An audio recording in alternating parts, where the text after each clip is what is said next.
গভীর নিম্নচাপের প্রভাবে বিরামহীন বৃষ্টি হচ্ছে দেশের অধিকাংশ এলাকায়। উপকূলীয় এলাকায় দেখা দিয়েছে জলোচ্ছ্বাস, পানিবন্দী বহু মানুষ, ক্ষতিগ্রস্ত হয়েছে বেড়িবাঁধ। এ বিষয়ে আরও জানাতে সরাসরি আমাদের সাথে যুক্ত হচ্ছেন পটুয়াখালী ও ফেনী থেকে আমাদের সহকর্মীরা। প্রথমেই যুক্ত হচ্ছেন পটুয়াখালী থেকে সহকর্মী Mohibullah Chowdhury.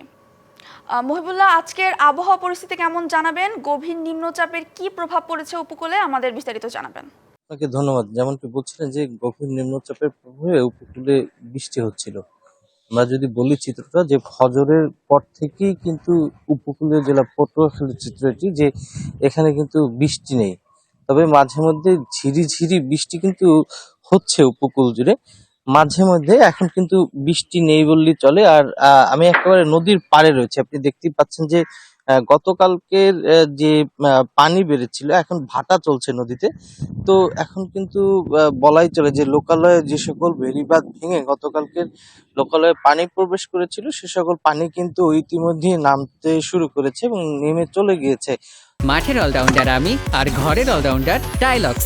টাইলক্স toilet cleaner, clean মানেই টাইলক্স। আর রাত্রে কিন্তু বলাই চলে যে রাত্রেবেলা এই সকল জায়গায় কিছু কিছু মানে বেড়িবাঁধের বাইরে যে সকল বাড়িঘর ছিল সেগুলো কিন্তু প্লাবিত ছিল, তারা কিন্তু নিরাপদ আশ্রয় ছিল বলে আমরা জানতে পেরেছি।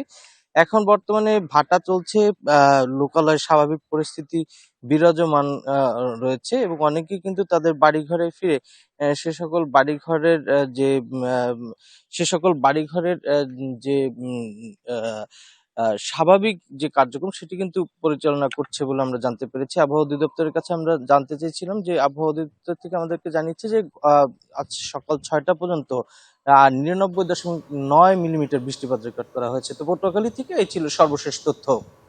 ধন্যবাদ মহিবুল্লাহ আমাদের সাথে যুক্ত হওয়ার জন্য। এবার আমাদের সাথে যুক্ত হবেন ফেনী থেকে আবু তাহের।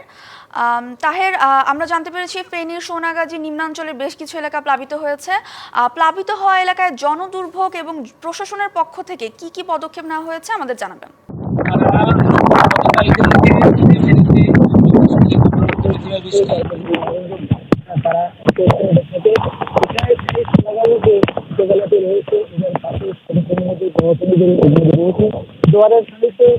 এই উপজেলার জোয়ারের পানিতে এই উপজেলার চারটি ইউনিয়নের বেশ কয়েকটি গ্রাম প্লাবিত হয়েছে। সেখানে মানুষের তেমন দুর্ভোগ না হলে মানুষের রাস্তাঘাট হয়েছে, তবে পানি এখন কমতে শুরু করেছে। বিশেষ করে আমাদের ফেনী অঞ্চলে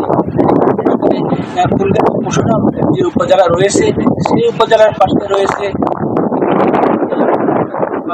সেই বাঁধটি প্রায় 122 কিলোমিটার। এই বাঁধটির পাশে রয়েছে ভারত সীমান্ত।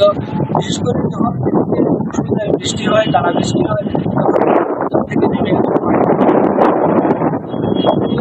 প্লাবিত হলে সেখানে জনজীবনে দুর্ভোগ নেমে আসে। গত বছরের 24-এর যে ভয়ঙ্করী বন্যা হয়েছিল, সেই বন্যায় এই অঞ্চলের ক্ষয়ক্ষতি হয়েছিল। বিশেষ করে এই অঞ্চলের মুহুরী কহুয়া বন্যা নিয়ন্ত্রণ বাঁধের প্রায় 102টি স্থানে ভাঙনের সৃষ্টি হয়ে সেখানে প্রায় 10 লক্ষেরও পানিবন্দী হয়ে পড়েছে। এইসব পরিস্থিতি বা দুর্যোগ বা ধন্যবাদ আবু তাহের আমাদের সাথে যুক্ত হওয়ার জন্য।